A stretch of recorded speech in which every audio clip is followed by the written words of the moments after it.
History as it happens, January 5th, 2023.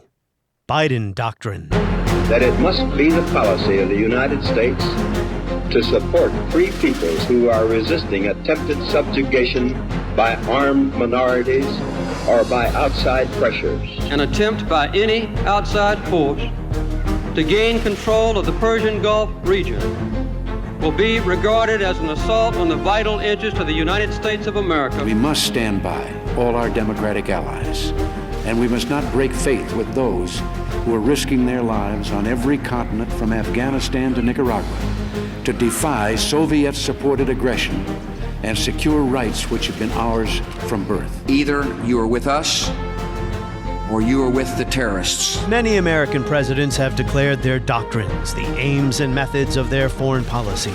Some doctrines have endured longer than others. Some succeeded, others failed. 2 years into his presidency, does President Biden have a Biden Doctrine? And if yes, is it working?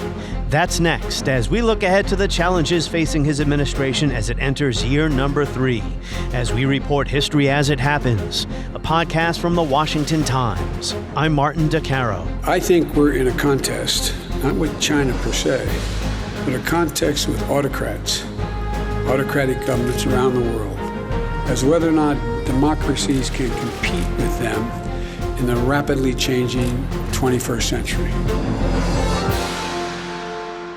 In his annual address to Congress in 1823, what we would call a State of the Union address, except in those days the president didn't deliver the speech in person, just handed in his written remarks, President James Monroe warned the European powers we should consider any attempt on their part to extend their system to any portion of this hemisphere as dangerous to our peace and safety. The Monroe Doctrine, as we all know from our grade school social studies classes. And Monroe's doctrine endured. It was amended by Teddy Roosevelt in 1904, the so-called Roosevelt Corollary.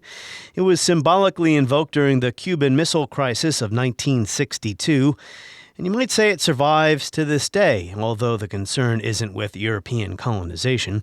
Safe to say the U.S. would object to, say, a Chinese or Russian military alliance with South America, as far-fetched as that may sound.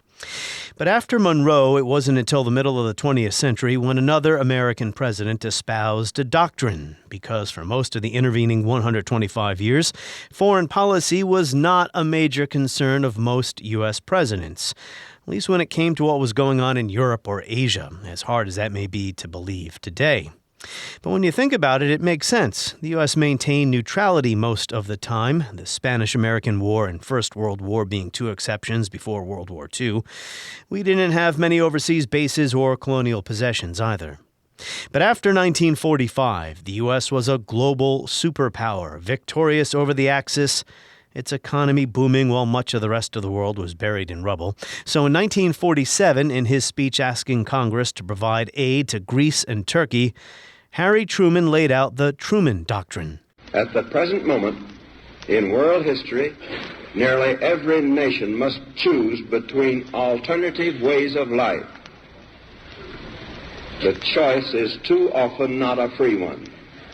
One way of life is based upon the will of the majority and is distinguished by free institutions, representative government, free elections, guarantees of individual liberty, freedom of speech and religion, and freedom from political oppression. The second way of life is based upon the will of a minority, forcibly imposed upon the majority. It relies upon terror and oppression, a controlled press and radio, fixed elections, and the suppression of personal freedoms. I believe that it must be the policy of the United States to support free peoples who are resisting attempted subjugation by armed minorities or by outside pressures. Also known as containment, the containment of Soviet communism. And most presidents after that continued the policy, but they would tweak it or expand on it, as did Jimmy Carter, State of the Union Address 1980, announcing the U.S. would militarize its foreign policy in the Middle East to protect oil. Let our position be absolutely clear. An attempt by any outside force to gain control of the Persian Gulf region will be regarded as an assault on the vital interest of the United States of America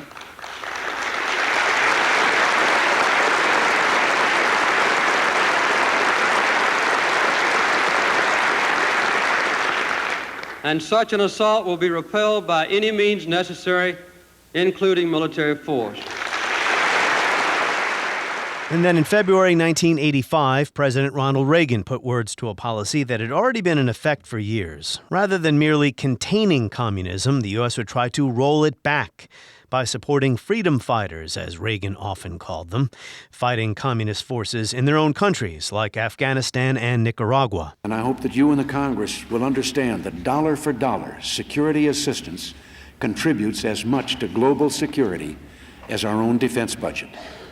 We must stand by all our democratic allies, and we must not break faith with those who are risking their lives on every continent from Afghanistan to Nicaragua to defy Soviet-supported aggression and secure rights which have been ours from birth. There was also an Eisenhower Doctrine and a Nixon Doctrine. We're not going to get to all of them here. But after the Cold War, without the USSR around any longer, these foreign policy strategies lost their reason to exist. I mean, do you remember a Clinton Doctrine?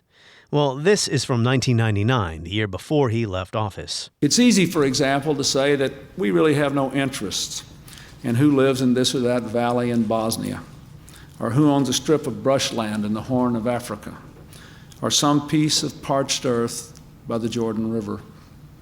But the true measure of our interests lies not in how small or distant these places are, or in whether we have trouble pronouncing their names. The question we must ask is, what are the consequences to our security of letting conflicts fester and spread?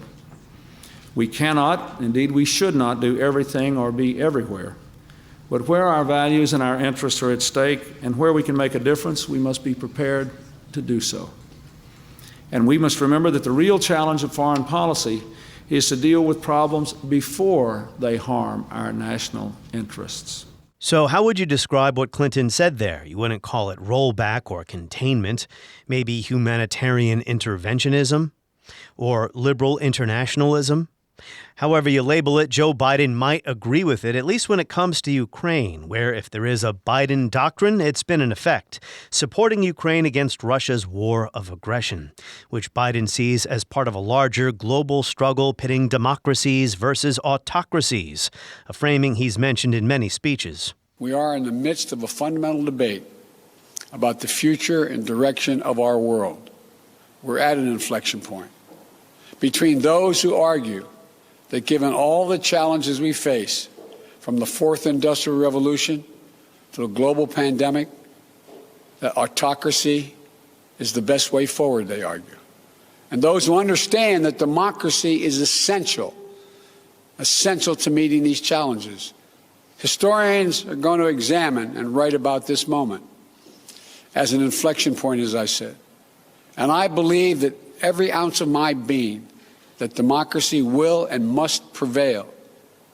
We must demonstrate that democracy can still deliver for our people in this changed world. Now, maybe you're saying that these presidents, they all sound alike, even if their doctrines are somewhat different. Well, you have a point. Each doctrine is undergirded by the assumption that the U.S. must be in the lead, that world peace is not possible without U.S. leadership, and that we have the right, the responsibility to intervene in the affairs of other countries, even military intervention, of course. But we should also avoid drawing too close a comparison between some of these. Yes, Harry Truman did say the peoples of the world face a choice in 1947 between freedom and tyranny, but no one would say the Truman Doctrine was the same as the simplistic, disastrous Bush Doctrine. Either you're with us, either you love freedom and with nations which embrace freedom, or you're with the enemy. Every president wants to go down in the history books with a stack of foreign policy successes based on a doctrine or a master strategy he and his administration devised to keep the country and the world safe from fill in the blank: communism, terrorism, autocracy, economic coercion.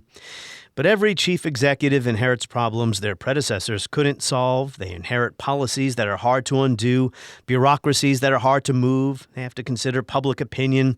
We live in an age of the imperial presidency, but nothing about foreign policy is easy. As we look at Biden's first 2 years, his only obvious success is Ukraine, and even there, the story isn't close to being over.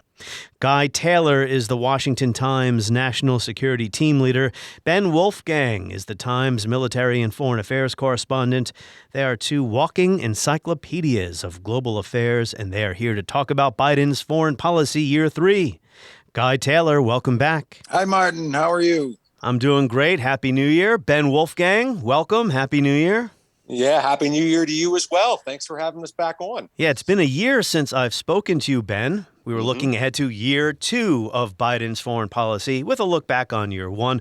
We're going to do the same thing right now. I get, did anything happen this past year? Any major, anything happen in Europe that we might have to talk about? But pretty slow year on the foreign policy front, I think. That's right. Yeah, but before we get to all that stuff, I want to give you both an opportunity to briefly discuss your new newsletter at the Washington Times that our readers can subscribe to. It is called Threat Status. Guy Taylor, what is that all about? Thanks so much, Martin. We've launched this to try and emphasize the original exclusives that we do at the Washington Times with our national security team, but also our world coverage, because we've got stringers around the world and we have State Department coverage and we've got columnists. So it's really just about putting together at the end of every week a window into the stuff that you can't really get anywhere else that's unique that we do at the Washington Times on our coverage of national security, international affairs, and it also includes coverage of immigration issues as well.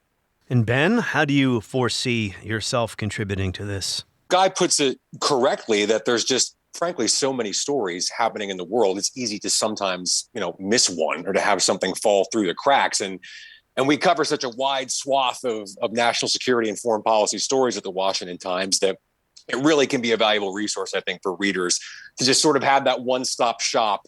Once a week, they open their email, they have it there, and they can check out the most important stories that we've had over the past week. So Guy and I are going to contribute, obviously, by continuing to write and report and contribute stories for the Washington Times. And then we sort of bat the whole thing back and forth and take turns putting it together every week. And it's meant to be more of a bit of a more informal conversational tone with the reader, something that makes you kind of feel like you're getting a little bit of a behind the scenes glimpse of what we do at the Washington Times. Emphasizing our exclusives and our original content. So it's stuff you're not going to get in your newsletter from the Wall Street Journal, or you didn't see it in the New York Times. The Post didn't cover it.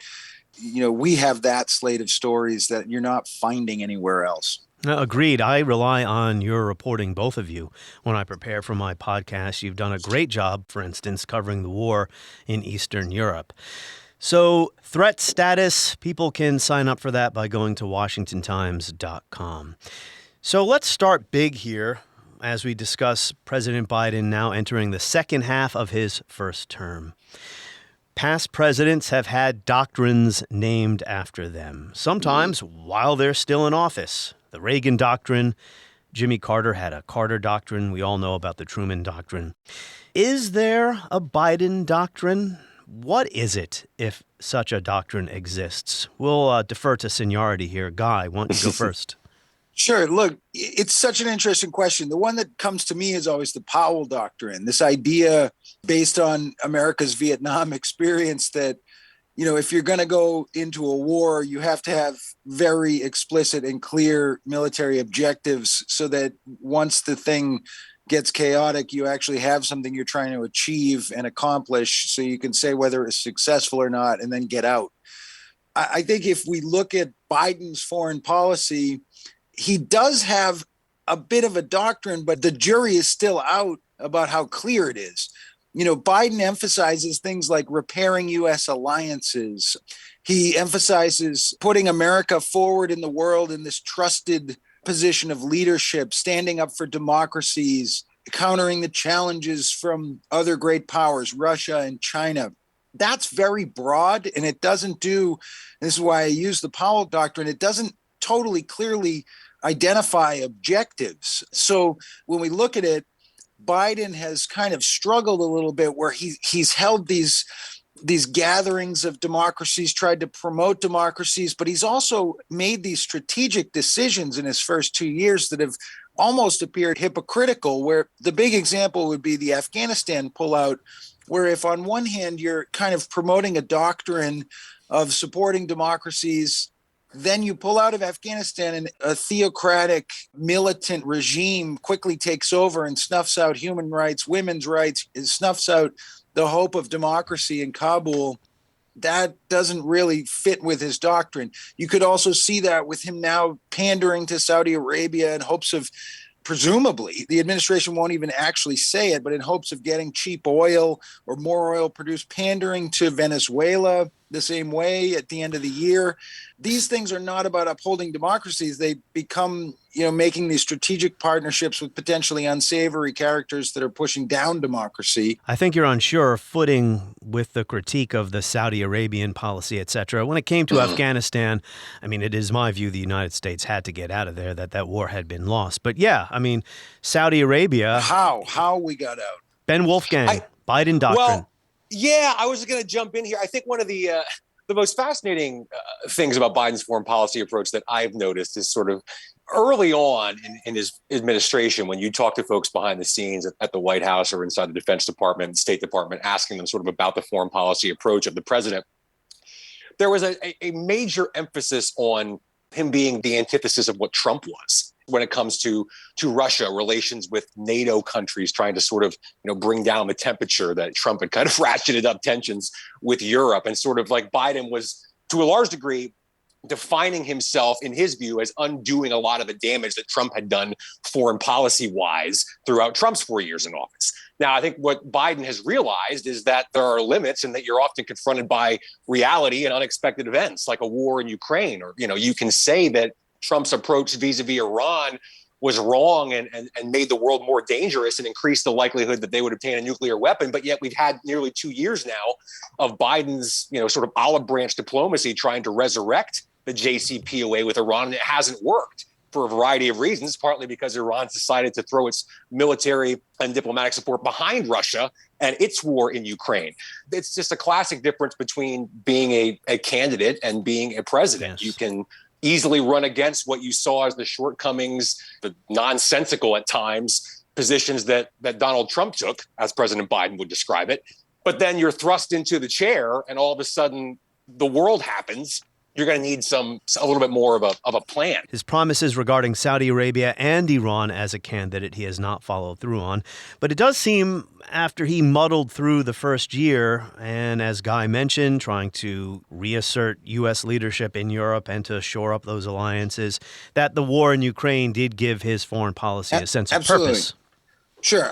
I was actually going to go there, and I think you have to give Biden some credit in the National Security Council under Jake Sullivan, some credit for rallying allies to get behind Ukraine in the face of Russia's aggression and very violent and messy military invasion. Also, I think we see success in rallying allies to counter China's growing economic, diplomatic, and military posturing and muscle flexing in the world, but really just in Asia. If you look at AUKUS, U.S., Great Britain, Australia alignment, you look at efforts to get the Japanese and the South Koreans on the same page vis-a-vis China, but also Australia.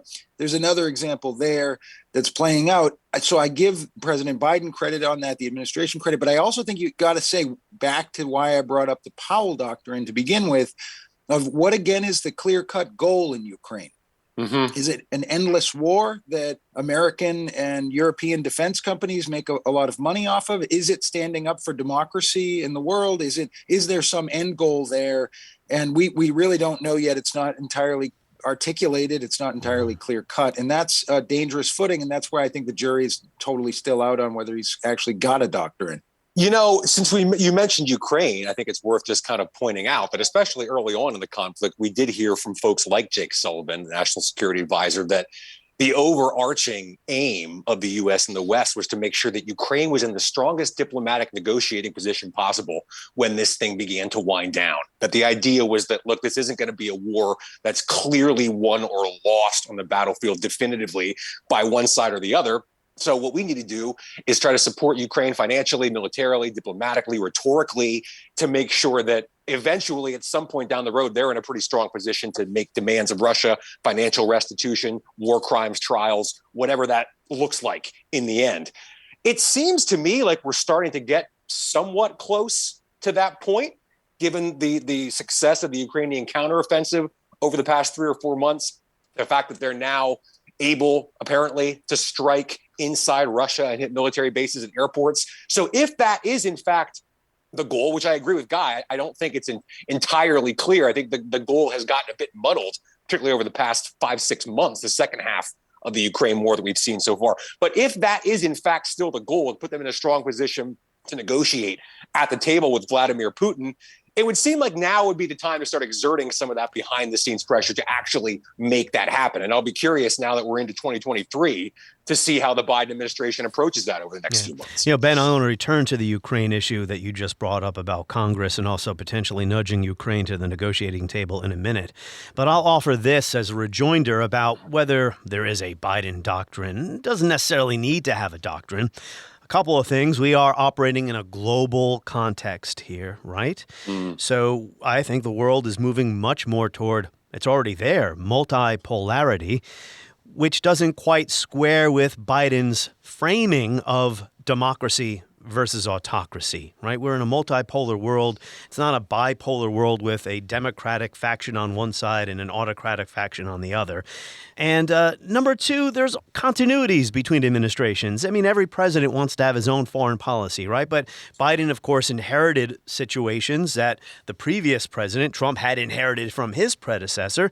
Just look at sanctions, for instance. Biden administration is pretty much left in all these maximum pressure campaign sanctions that are in place all over the world. That was a lot there, Guy, but why don't you pick that apart or pick what you want there and go ahead. What I'm looking at is great power competition and the extent to which the Biden administration is actually using the tools that go back to Biden's time as vice president. It's not just the Trump administration of ramping up sanctions. The sanctions, use of sanctions as the go-to tool in American foreign policy advanced during the Obama years when Biden was vice president. They don't really work either, but go ahead. No, I sort of wonder if that page needs to be turned again, because it's such a slow moving tool. The effects that you see are often months, more likely years down the road when they're rolled out to respond to events that are happening in real time, like the war in Ukraine. So I do wonder if there's kind of just a broader reckoning that the West is going to have to come to at some point as we consider whether sanctions are really an effective way to address something that's happening in front of our eyes right now. Again, I look at it in great power competition terms, and you look at the U.S.-China policy, you immediately come to the question of exactly what sanctions have we leveled on China. The Biden administration has focused on things like digital technology and microchips. And there aren't sanctions. There are just protocols being put in place to try and limit the ability of Chinese companies to steal intellectual property and manufacturing capabilities.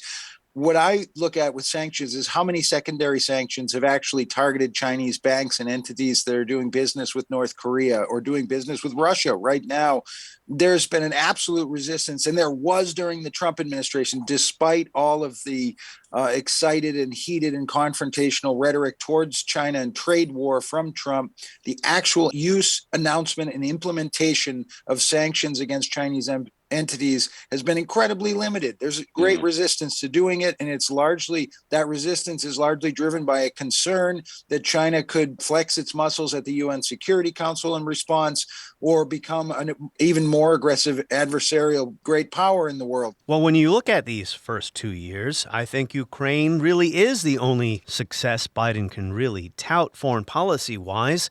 The relationship with Russia, of course, at some point needs to be repaired. Russia is just too large and important a country. The relationship with China is still poor, is still tense. We mentioned Saudi Arabia and the shameful war in Yemen that the United States continues to support. The Iran nuclear deal hasn't been brought back. The pullout from Afghanistan was a mess, although I have said that the United States lost that war and did need to get out. But, also he hasn't... Don't forget, Martin, to flip it over to the other side of the ideological spectrum and just say that the relationship with Israel is not very strong. And I'm not going to talk about Israeli domestic politics and their own problems, but the Trump administration moved forward with Abraham Accords. As controversial as they might have been for the American left establishment on foreign policy, the reality is that you saw previously anti-Semitic Arab regimes recognize Israel's existence. And that happened during the Trump administration. And the Biden administration has essentially paid a little bit of lip service to it, but they haven't advanced it. Biden went to Saudi Arabia. There was an opportunity to get Saudi Arabia, the biggest, most powerful monarchy in the Arab world, to sign on to the Abraham Accords, and it wasn't even on the agenda. So that's just a quick point that brings up the whole picture. Yeah, well, we'll return to the Middle East in a little bit. So I think we've covered the big picture. We can always return to it, of course, in your remarks. But let's drill down a little bit to individual places on the globe that we're going to be talking about in 2023. Ben, Wolfgang, I'll start with you on the Ukraine issue since you brought up the possibility of negotiations. I see the Biden administration facing two main challenges here. Of course, there could be many more. Number one, Congress. The Republicans will be controlling the House, and there is a faction among Republicans, not sure that they're in the majority, that is talking about maybe not giving Ukraine what they would refer to as a blank check in the war against Russia. And number two, whether the Biden administration can at some point here nudge Ukraine to the negotiating table, because most informed observers that I've spoken to anyway have said that the war is going to have to end in negotiations, not outright victory by one side or the other. Two challenges there, Congress and then what to do about negotiations. They're directly related, as I see it. And, maybe I'm a little bit naive in viewing what I think the House Republicans might end up doing. But, you have to wonder if, in fact, and I think you're right, Martin, just about everybody that I talk to agrees that at some point in hopefully the not too distant future, negotiations are going to be the only way that this war ultimately ends. And if, in fact, that is the case, then, is it possible Republicans might say, hey, look, we're going to sort of reassert a little bit of congressional authority here over U.S. foreign policy, and we're going to put some sort of limit on the amount of aid to Ukraine or a limit on the time frame that we're providing that aid, because we think that ultimately this is going to end at the negotiating table. And we want to put some pressure as Congress on you, the Biden administration, to use your pressure on Kyiv to push them toward the negotiating table, because otherwise, what's the alternative? That we just keep pouring money into this thing and people keep dying, energy infrastructure keeps getting destroyed. A year from now, we'll be talking about how the front lines haven't changed much, and we're still talking about when they're going to talk. There's been a lot of talk over the past couple of weeks, late 2022, heading into the beginning of this year, about Russia fortifying its defenses in the Donbass, building trenches and tank traps and things like that to slow the Ukrainian counteroffensive. God forbid we end up in that sort of situation, a trench warfare situation where neither side, and let's not forget too, pro-Russian military forces have been in the Donbass for years. A frozen conflict. Sorry to interrupt, but it could be a frozen conflict, and that's what Putin has done in other places. It's heading that direction. Given what we've seen in the Donbass for years now, given that Russia's effectively controlled Crimea since 2014, it's tough to see a massive breakthrough one way or the other. So that's where those two realities sort of meet in the middle. It is hard to see that deal right now, right? It's very difficult to see that given where the two sides are. Ukraine does not want to cede territory, thereby, as it's been said, reward Russian aggression. Go ahead, Guy. I was just going to add a little bit of a nuance here with regard to the sort of sausage of how foreign policy actually takes shape in the United States. And when we're talking about Republican control of the House, you're confronted quickly by two questions. Does this sort of populist right flank that, says they may not want to fund this war, do they actually have the kind of influence and pull in the House that some in the media warn about? And I think the answer, based on my reporting and talking to House members, is no, they don't. One. Two, are those sort of rookies in the House that are the real meat within that populist flank going to resist the lobby from the U.S. defense industry once they're in office to keep calling for a reduction of funding when the defense lobby actually wants the funding to be increased? And I would say maybe they have the ability to resist that, but I doubt it based on my experience watching Washington for the past couple of decades. The point you made about the politics in the House is 100% accurate. I don't think that right now conservatives in the House that may oppose the quote unquote blank check for Ukraine certainly don't have the pull to probably hold anything up on the legislative front. But I would just argue that that can change depending on events on the ground. And if we're still essentially where we are in a frozen conflict in early 2024, for example, the political winds can shift pretty quickly. And if all of a sudden we're just seeing a lot of people dying and a lot of things getting blown up and not a lot of progress one way or the other, people are going to start to wonder and start to ask questions and maybe be able to take a little bit more of a critical eye at exactly what we're doing, what we're providing, how much money we're spending, and what the ultimate goal is. So it's tough to predict how that's going to play out, I think, politically, without talking about how it's going to play out on the ground in eastern Ukraine over the next 12 months as well. When it comes to U.S. policy over the coming months at the first half of the year on whether or not the Biden administration starts to push for negotiations or to just continue with its current policy, push for peace negotiations and some kind of settlement of the war, there's some big picture calculus at play. You have to consider that American intelligence at this point points to Russia really running out of weapons capability to keep going at the rate they're attacking Ukraine. As a result, Russia is increasingly reliant on weapons from Iran, from North Korea. There's some backdoor dealings between China and Russia on weapons. And if you're looking at it from the big picture at the White House, you have to say that tissue that's growing there, that military to military defense weaponry relationship between Moscow and Tehran and Pyongyang and Beijing, that is disconcerting. And at what point does the risk of that tissue, which looks an awful lot like a world war type of geopolitical alignment, at what point does the risk of that tissue becoming so strong outweigh the benefits of continuing with a policy of militarily backing Ukraine without a really clear-cut exit strategy or a real clear-cut goal for what we're ultimately trying to achieve? And I think that calculus is why at the end of the year we started to see President Biden make public overtures that he would meet with Vladimir Putin if Putin was ready to talk about getting out of Ukraine. So there's a lot there. Man, that's good. We need more talking, less killing, although I think we all agree there's going to be more killing probably before there's any real talking. I mean, so much of this depends on what happens in the Kremlin. I just had Thomas Graham on in mid-December talking about the Russian political sphere, and he said it is a long shot right now, but it is not impossible that at some point, if the war continues to go poorly, that Russia's elites will approach Putin and say, time is up, but we're not there yet. So we'll move on now. China, Taiwan, since Guy just raised China's role in all of this. We're not going to spend too much time on this because my listeners will remember. Guy Taylor, you were with me for an entire episode recently, that episode titled The Taiwan Conundrum, if anyone wants to search for it and listen to it, talking about your trip to Taiwan in the context of this international situation. The U.S. and Biden's continued proclamations publicly to defend Taiwan and China's long-running position that it will absorb Taiwan at one point or another.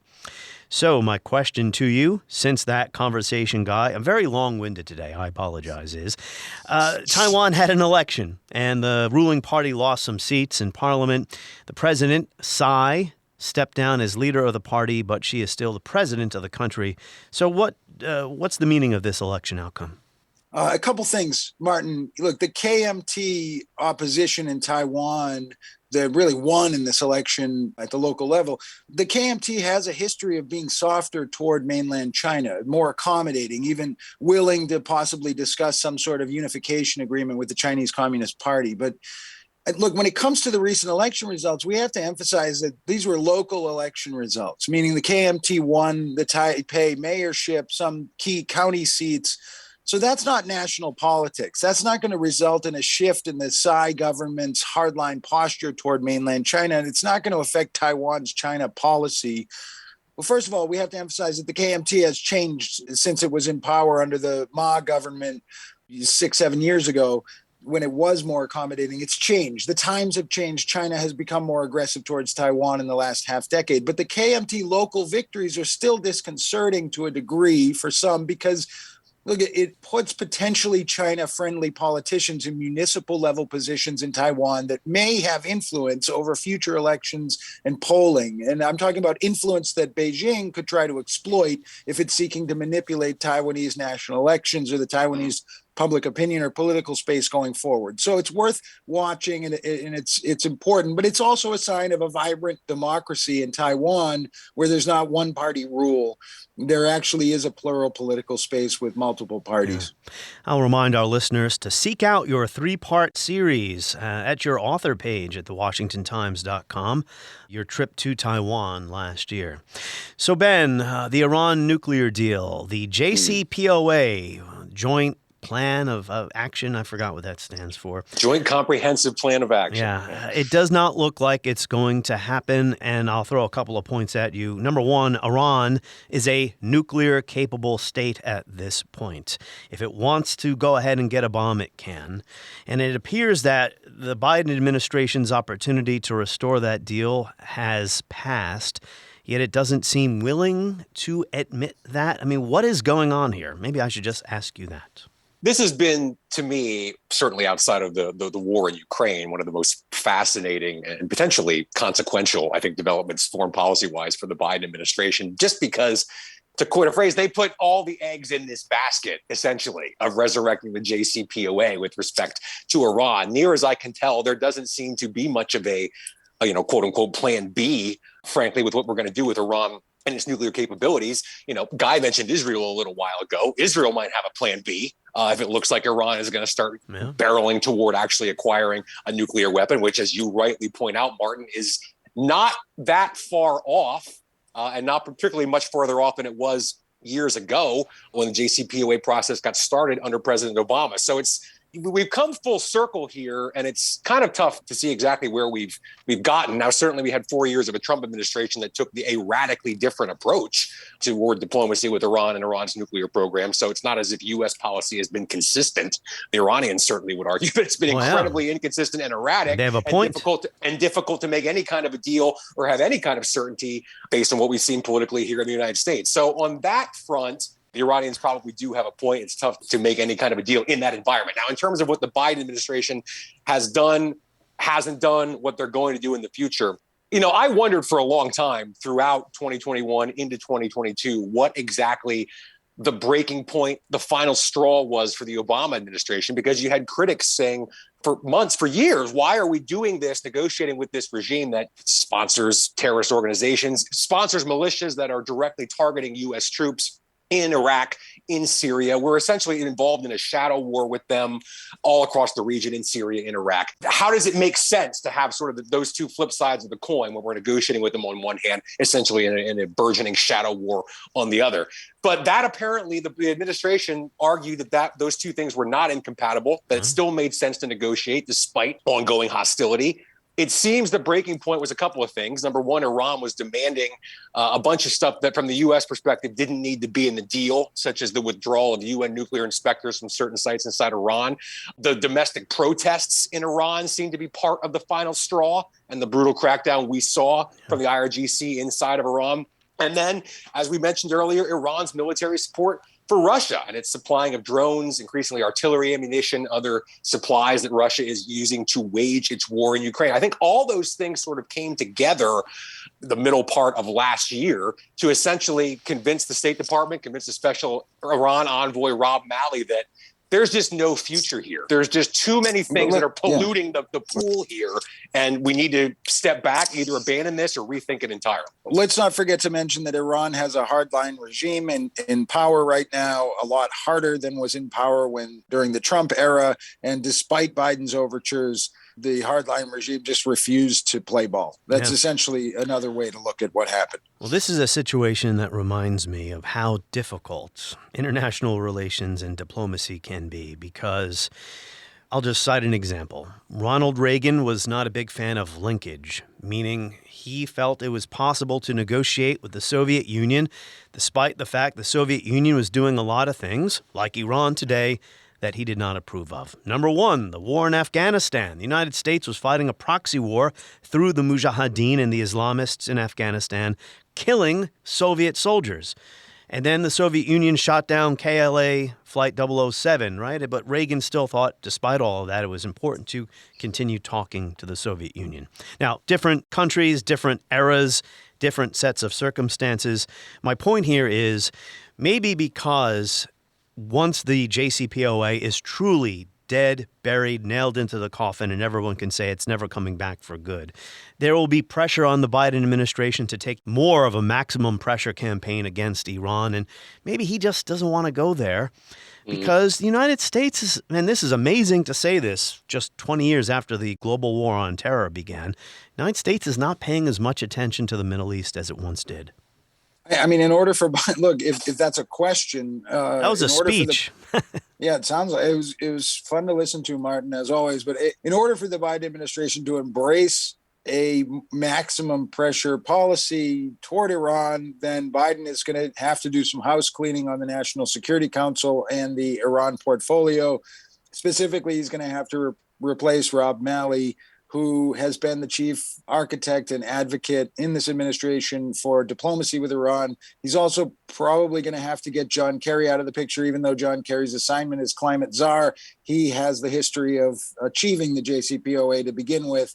So it's possible in Biden's second 2 years that we could see some turnover on that file on the NSC, and there could be a policy shift. But for right now, the writing is not on the wall for that to happen. I do think there is a little bit of hope, speaking of Rob Malley, that perhaps the domestic political situation in Iran shifts, given what we've seen with demonstrations all throughout the latter half of last year. And again, we've seen this movie before in Iran, and in the end, not a whole lot ends up changing. But I think there is a little bit of holding on to some last glimmer of hope that perhaps things are different this time, that Iran does follow through, abolish its morality police, et cetera, et cetera.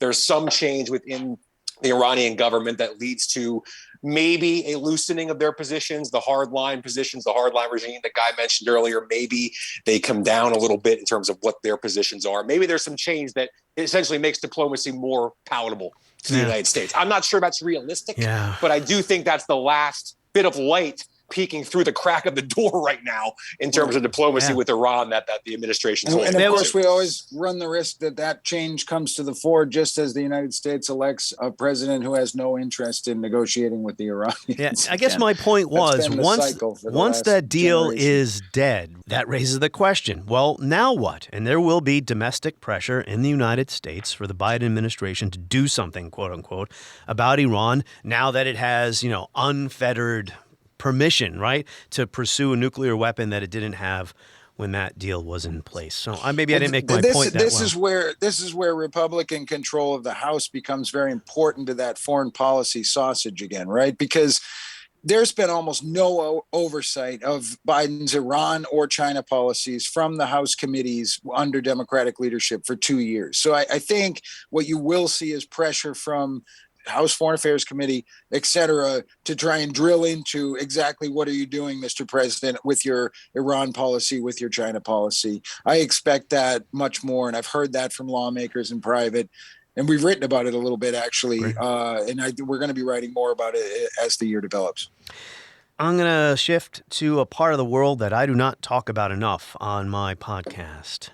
Africa. Last month, the administration hosted a summit of 49 African leaders to counter Russian and Chinese influence on the continent. So why is, and either one of you can take a shot at this, why is Africa's geostrategic significance on the rise, and why has U.S. influence been in decline there?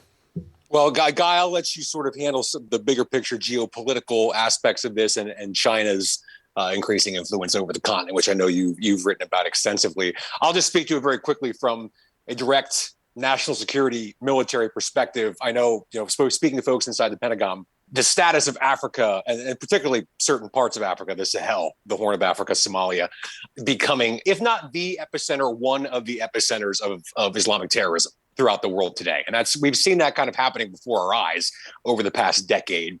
There's active U.S. military engagements going on in Africa that you're right, Mark, we just don't talk about all of that often. Troops in Somalia, other countries throughout Africa. So I think just from the counterterrorism and U.S. national security perspective, that's something that I don't think is going to go away anytime soon. Well, didn't some special forces soldiers for the United States, weren't they killed some months, even more than a year ago, maybe a couple years ago? They were killed in a country, and some members of Congress didn't even know they were operating there. They were killed in Niger, I think it was about 3-4 years ago. Yeah, four Green Berets, I believe, were killed there. And you're right, it was not exactly even public knowledge. It's certainly, even some members of Congress, as you say, were a bit confused about what exactly the U.S. was doing there and why do we have troops there in the first place. President Trump, when he was in office, withdrew U.S. troops from Somalia. It was part of his campaign to end forever wars, about 700 or so that were pulled out of there. They just went to another country in the region. And now President Biden has quietly, or his Defense Department leadership has quietly essentially moved them back into Somalia to continue the war against al-Shabaab there. The remnants of the war on terror era are, I think, increasingly being fought in Africa. Wow. American empire. Sorry, that was an editorial. Guy, what does it mean to counter Russian and Chinese influence in Africa? The issue of China's influence was actually left off the public agenda of the late December summit, in which almost 50 African heads of state, nearly all of them, were in Washington. In some sense, it was a bit of a coup for the administration to pull this off, a diplomatic coup, because really, could China pull off a state dinner with that many heads of state from Africa? Certainly not amid Beijing's ongoing COVID protocols and chaos. They're already in Africa, though, with big suitcases full of money, but go ahead. Well, right. So as for Africa's geostrategic relevance, it's an incredibly mineral-rich continent for the same reasons that drew the colonial powers over the last 4 centuries. Okay, the fastest growing economies in the world right now are in Africa, percentage-wise. The Gulf of Guinea, which almost never gets mentioned in the American media, is incredibly dynamic and emerging as a major hub of global shipping. And I'm not talking about for things like minor textiles. I'm talking about energy, oil, precious metals used in the technology that we're communicating through right this minute. All right. Africa also has absolutely rapidly growing population, a huge population of young people, faster growing than anywhere else in the world, massive market in the coming 30 years. And the reason the U.S. is falling behind is that the U.S. has not invested as much as the Chinese have in infrastructure development in Africa. We've provided aid, food aid, et cetera. But while we have developed a coherent mechanism for channeling and growing investment through OPIC, the Overseas Private Investment Corporation, this was an organization that was ultimately signed into existence during the Trump years, we haven't inspired private investment or made it grow with other wealthy allies from the democratic world. Biden really is not focused on that publicly. I know there are people on his team that are aware of it and trying to inspire it, but it's not an agenda issue. Instead, what this summit focused on were social, cultural, diplomatic outreach to Africa, as well as security partnerships. But that social cultural thing, one of the most interesting things that Biden did, and this is not that big of a headline grabber, is he signed an executive order creating an advisory council to be made up of African Americans, descendants of slaves from Africa, as well as African immigrants, to advise the White House, his administration, and any going forward on direct business and cultural communications with African political and cultural leaders. This is kind of an interesting development. So you're talking about Belt and Road then when it comes to Chinese influence in Africa. It seems to me, but Guy, you would know better than I, that the United States is a couple decades behind the Chinese here. Maybe. It depends how you critique Belt and Road. Is it just a bloated predatory lending system that's ultimately going to blow up in Beijing's face because the countries that are saddled with the debt can't pay it back, and it creates a widening debt crisis for the world and for the Chinese? At the same time, you could look at it and say, yeah, the United States has not done a very good job of leading the world to present financial alternatives for the developing world, or the global south, as people call it these days. And that's why I bring up the Overseas Private Investment Corporation. This idea that there is a discussion that somewhere in the tissue between the aid community and the aid institutions and the private sector that says, how could the United States, a country whose governments consistently promote free markets, regardless of domestic ideology, free markets around the world, and capitalism and growth. How can they harness all of the excess capital that's out there in places like Japan, the United States? And I understand all of these countries are struggling with their budgets and they're struggling with a global economic slowdown and potentially a global recession. But the reality is there is money there that could be more efficiently and effectively channeled into things like train systems, availability of internet across 30 African countries, things that could be paid for by this kind of public-private partnership. And no administration, while I think the Trump administration moved the ball forward impressively, no administration has really been able to get OPIC financing scheme going in a way that has been able to counter China's Belt and Road Initiative. I did not know about OPIC. I know about OPEC, but thank you, Guy. So, a couple more topics to cover here. One is, which under-the-radar stories are you paying attention to that could become big ones in 2023? But before we get to that, a final word or two on Afghanistan. So, Ben, in late summer, early fall 2021, when the bloody and lost war in Afghanistan ended in humiliating fashion for the United States, it seemed that it would have an enduring impact on the president's foreign policy. I mean, these things always do, right? We know that when the Beirut attack in 82 under Reagan, when the Marines were attacked in Beirut, that affected Ronald Reagan and his foreign policy. I mean, we have short attention spans these days, and Americans, of course, have lost their taste for foreign interventionism. But how has the withdrawal from Afghanistan affected the president's foreign policy, if at all? One of the most fascinating points here, and we talked about this with respect to former President Trump and President Biden. One of the things they shared in common was their just unwavering commitment, desire, conviction, whatever you want to call it, to getting out of the war in Afghanistan. And President Biden just moved full steam ahead, despite a lot of yellow lights and caution flags that were kind of waving right in front of his face in terms of what was going to happen. Now, again, there was a deal. Yeah, there was a deal under the Trump administration, but the Taliban was not abiding by the deal. Absolutely not. So again, you can certainly argue that perhaps the war was lost and it was high time to get out of there one way or the other anyway. But setting that aside, there was a deal the Taliban was clearly not living up to. So President Biden would have been well within his rights diplomatically to say, we're not going to abide by this. We're going to keep some troops there for X number of months, years, whatever the case may be. What has he learned? This essentially confirmed in his mind that this was the right thing to do, because look at how quickly things collapsed. Look at how quickly the Taliban not only was able to reassume power inside Kabul, but just how quickly over the past, whatever it's been, a year and a half now, the country has spiraled back downward.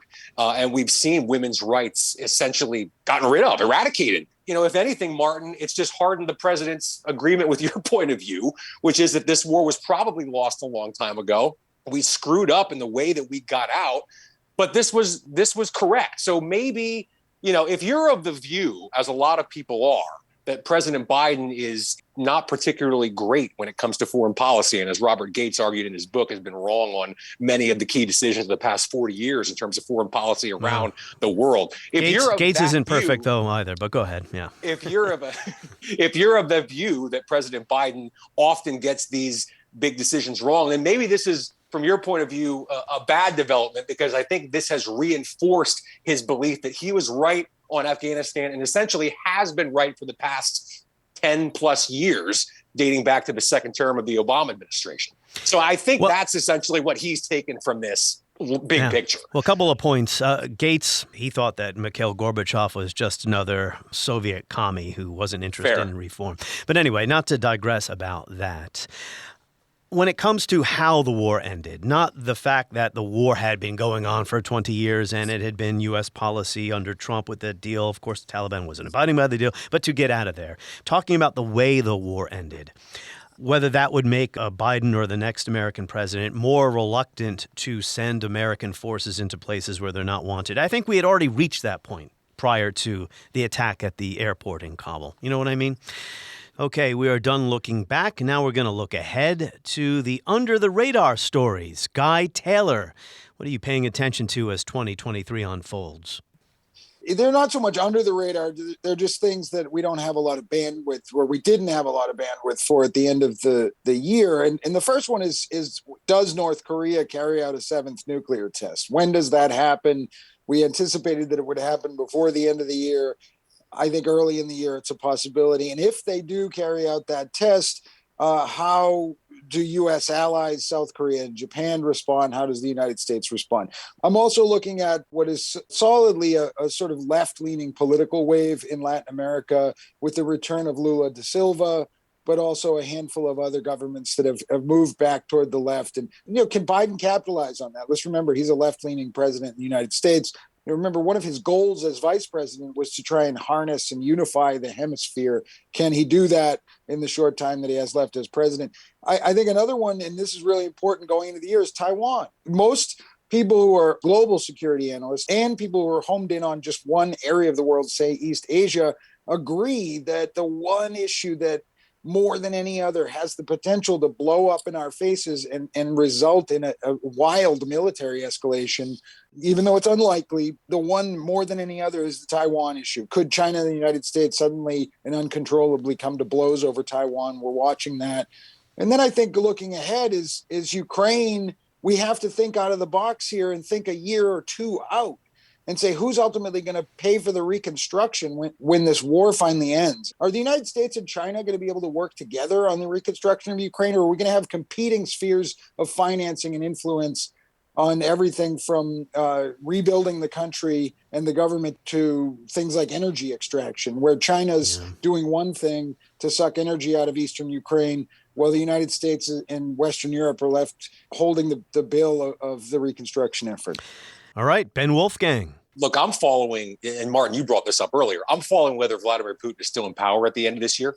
If we have this conversation at the beginning of next year, he's been rumored to have health problems. I don't think is a secret as well. I mean, and the frustration that's growing in military circles inside Russia is mounting, as we've written about for the past few weeks and few months. So I do wonder if, for any variety of reasons, we see a long-awaited change at the top of Russian leadership. Putin is 70 years old, by the way, just in case anyone was wondering. He's 70, so he's not going to be there forever. So no, absolutely not. The question, of course, is who would take his place, and whether you get even an ultra-right figure, nationalist figure, Russian figure who may be even more committed to destroying Ukraine than Vladimir Putin is. Very possible. Be careful what you wish for in terms of getting Vladimir Putin out of power in Moscow. I'm going to be watching NATO relations with respect to Turkey and how that plays out. They, of course, been standing in the way of Finland and Sweden formally joining the alliance. Ukraine, the alliance, NATO said that they were going to eventually put Ukraine on the roadmap to being a member. I wonder how Turkey would feel about that. Obviously, that's not going to happen anytime soon while a war is still raging. But there does seem to be an increasing wedge between a lot of NATO member states and Turkey with respect to what the alliance's role is going to be, future members that are admitted, so forth. So I think we're going to see a lot of that play out throughout the course of this year. And the last thing, not necessarily directly foreign policy related, but related to the military, which, of course, has a major effect on U.S. foreign policy. Now that Republicans are going to be in charge of the House, Republicans are going to be taking direct aim at woke policies within the military that they say are hurting U.S. readiness abroad. So I'm going to be watching whether or not that fuels further divisions within armed forces, national security circles. Depending on where that goes, that can have a direct effect on, we're already seeing direct effect on Americans' faith in the military. And that, of course, bleeds over into the policy sphere as well. So I'll be watching all of those things and probably 25 others that we haven't had a chance to talk about here today. We framed most of this discussion in terms of great power, competition, or rivalry, or just crises over the world.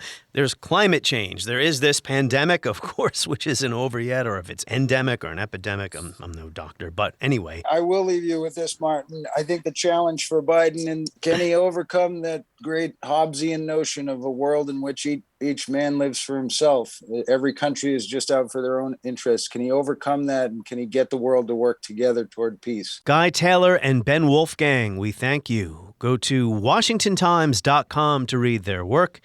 And at the story page for this podcast episode at WashingtonTimes.com, you'll find a link so you can sign up for their new newsletter. On the next episode of History as It Happens, we're going to stay with U.S. foreign policy and talk about the useless resolution, the War Powers Resolution of 1973. It was meant to check an out-of-control executive, or at least give Congress more power to stop endless wars. Congress just tried when it came to the war in Yemen. Well, what happened? That's next as we report history as it happens, podcast from the Washington Times.